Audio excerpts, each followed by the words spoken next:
En ese sentido, para mí es un gusto darle la palabra a Roger Salvana, coordinador para la implementación del presupuesto por resultados en el Perú, que va a hacer una presentación donde va a repasar los principales conceptos, instrumentos y avances del presupuesto por resultados en el Perú, que le pido a todos que presten mucha atención, especialmente a los representantes de los gobiernos regionales y locales del Perú, y también a nuestros invitados internacionales, a los expositores, expertos internacionales que hoy nos acompañan.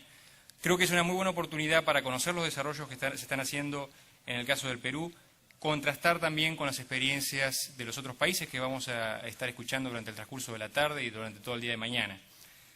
Una breve introducción de Roger. Roger Salvana es egresado de Economía de la Pontificia Universidad Católica del Perú.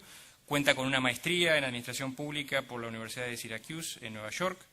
Trabaja en reforma presupuestaria desde la Dirección Nacional de Presupuesto Público y actualmente es el coordinador, como mencioné, para la implementación del presupuesto por resultados en el Perú. Roger, el piso es tuyo. Ok, muchas gracias, Axel. No es buena suerte seguir después de Allen Schick. Obviamente toda la expectativa que causó su presencia acá y toda la gente, bueno, es un desafío pues, tratar de estar siquiera cerca, a la altura de su presentación, con las ideas que vamos a tener que compartir con ustedes. Entendemos que vienen más de los gobiernos subnacionales. Entonces, la presentación que vamos a hacer brevemente va a repasar los conceptos que motivan la implementación del presupuesto por resultados desde la perspectiva que desde el Ministerio de Economía, en coordinación con los sectores, primero Gobierno Nacional, luego los de las regiones, se viene implementando. Y luego un repaso rápido de los instrumentos que se utilizan desde nuestra perspectiva para poder implementar estas ideas, ¿no?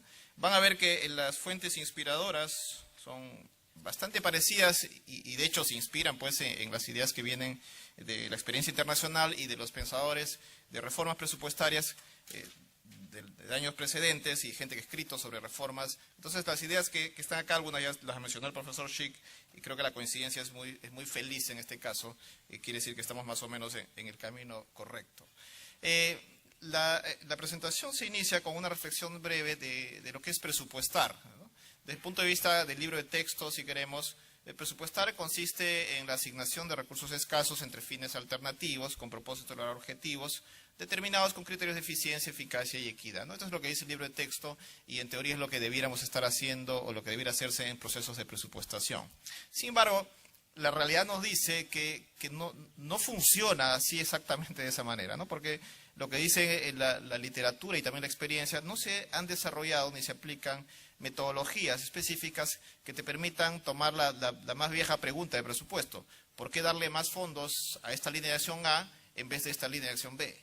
O sea, esa pregunta, si quieren, seminal de presupuestación, no ha tenido necesariamente un correlato en metodologías específicas que nos ayuden a tomar esas decisiones. Y hoy en día las decisiones, en el caso de las experiencias latinoamericanas y evidentemente la peruana, básicamente el presupuesto tiene un componente grande de asignación inercial, es decir, seguimos asignándoles presupuestos a las cosas que hicimos el año anterior y el año anterior los asignamos a las del año precedente y así nos vamos retrotrayendo en el tiempo, y con la sorpresa de que cuando empezamos a hurgar en lo que estamos haciendo encontramos que podemos estar haciendo algo que hicimos hace 30 años y nunca lo sometimos a evaluación. Con suerte las innovaciones motivadas por iniciativas de gerentes hacen que existan renovaciones en las cosas que se hacen, pero no existe un patrón.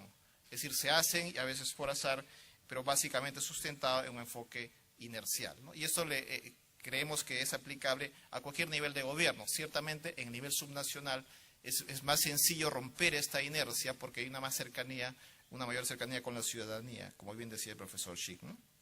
Después hay otro componente que básicamente se da en los niveles incrementales de presupuestos, ¿no? Normalmente tenemos un fondo fijo que se asigna, que se llama el gasto rígido, y este está caracterizado por esta asignación básicamente inercial. Y hay otra parte del presupuesto que se asigna, que se distribuye, que es el componente incremental, ¿no? Que es recursos adicionales que se generan por la dinámica de la economía y la mayor recaudación fiscal, y que se deciden básicamente si quieres, no se puede hacer una afirmación digamos, tan drástica, pero siguiendo algunos patrones políticos en base a qué pliegos, qué actividades, qué programas o qué proyectos que están en la cartera política necesitan recibir los recursos, ¿no? Entonces, nuevamente, no se aplica necesariamente criterios de decir esto es mejor, hay que asignarle más recursos a esto que a este otro por estos criterios, ¿no? Entonces, básicamente, esa es la forma en que se hace presupuesto y no necesariamente en lo que dice la definición.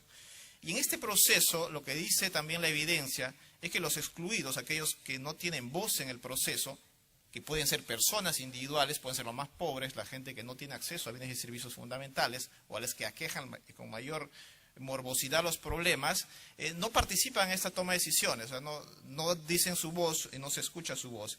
Y eso también se aplica a instituciones, ¿no? Mientras más chiquita es la institución, menos capacidad de llegada tienen a los que toman decisiones, a los que manejan, a los que toman decisiones en un enfoque informal o formal, como también aludía el profesor Schick, pues no consiguen recursos para sus intereses, ¿no? Entonces, los que no tienen voz pierden en este proceso y el objetivo básicamente del proceso es lograr eficiencia. Pero un concepto de eficiencia que se traduce en la práctica en controlar el gasto, es decir, tratamos de no gastar más y a eso le llamamos eficiencia, aunque todos sabemos que eficiencia pues significa gastarlo menos y lograrlo más, ¿no? Si queremos simplificar el concepto. Pero en la práctica, cuando se ejerce el proceso presupuestario, básicamente el concepto de eficiencia se traduce en reducir los gastos, ¿no? Poner los techos, controlar los flujos mensuales, los flujos trimestrales y cerrar la llave, ¿no? Y cerrar la llave y a veces el concepto de eficiencia se ha perdido, o sea, se ha desnaturalizado el concepto de eficiencia, ¿ok? Entonces la normatividad por ello es abundante en restricciones a gastar, ¿no? Y raramente optimizar gasto, ¿no? Y esto es un problema que le aqueja a todos los sistemas presupuestarios en los países nuestros de Latinoamérica, ¿no? El profesor Schick también lo ha mencionado, existen muchas restricciones, se reducen las flexibilidades y no por gusto, ciertamente tienen una motivación válida que es los riesgos de corrupción, los riesgos de malversación de fondos, etcétera. Entonces tenemos ahí cosas que ir sanando antes de ir reduciendo probablemente o ir generando más flexibilidad, ¿no? Y en este escenario, lo que dice también la evidencia es que el ciudadano, es el individuo, ha perdido presencia, se ha obscurecido la visión del ciudadano como un eje, como un actor importante y preponderante a la hora de tomar decisiones, ¿no? Principalmente porque si las asignaciones son adicionales, es decir, si hay un esquema inercial, si alguna vez estuvo el ciudadano, uno no puede suponer que siempre está en la ecuación, porque esto se ha venido acumulando o generando estas repeticiones de asignaciones, ¿no? Entonces a esto se ha dado en llamar el enfoque sectorial o enfoque institucional, donde las instituciones tienden a verse a sí mismas cuando presupuestan y la pregunta que se responde es ¿cuánto necesito para financiar lo que quiero hacer? ¿Cuánto necesito para financiar lo que estoy haciendo? Y los gerentes públicos básicamente están tratando de expandir su radio de acción y contratar más dependientes, ¿no? Ese es el vicio del gerente, que está escrito también en la literatura y que se replica en el proceso de presupuestación. O sea, todos los gerentes tratan de contratar más gente, tratan de ampliar las cosas que hacen, ¿no? Que es diferente lo que se logra o lo que se entrega como producto y como resultado, ¿ok?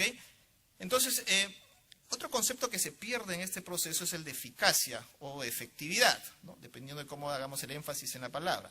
Es decir, dado que solo necesitamos financiar cosas que hacemos, nos tratamos de fijar en que hacemos lo que hemos dicho que vamos a hacer y gastamos lo que hemos dicho que vamos a gastar. Porque además hay una norma que dice que si no gastas tienes que devolver el dinero. Es decir, tratamos de ser eficientes en usar más el recurso para hacer lo que hemos tenido que hacer y el ente de control trata de hacer eficiente el gasto limitándote a que gastes solo lo que tienes que gastar. Y nadie mira al ciudadano, y nadie mira el producto, y menos nadie mira el resultado que requiere y valora el ciudadano. Entonces, parte de la reforma implica pensar a cambiar esa visión, ¿no? Entonces, el presupuesto por resultados, en nuestra perspectiva, lo que debe propiciar es el desarrollo de un ciclo presupuestal que podríamos graficarlo en 4 grandes fases: programación, aprobación, ejecución, monitoreo y evaluación, en el que el resultado de los productos son los ejes centrales y detrás del resultado el ciudadano, ¿no? Es decir, el ciudadano es el motor de las decisiones que se toman y los resultados, que son las interpretaciones o las manifestaciones semánticas o sintácticas, si queremos, de lo que el ciudadano necesita para su desarrollo, es lo que debiera aparecer en la ecuación. Solo así vamos a poder tomar decisiones en función a resultados. y no tener solo presupuestos informados por resultados, como critica el profesor Schick, ¿no? Él diferencia presupuestos informados por resultados, que tienes un montón de información, indicadores de todo tipo, de un presupuesto donde tomas decisiones basadas en resultados, es decir, donde los recursos inerciales sean reasignados en función a resultados y los recursos incrementales se asignen con criterios de prioridad en resultados. Es decir, el país debería tener una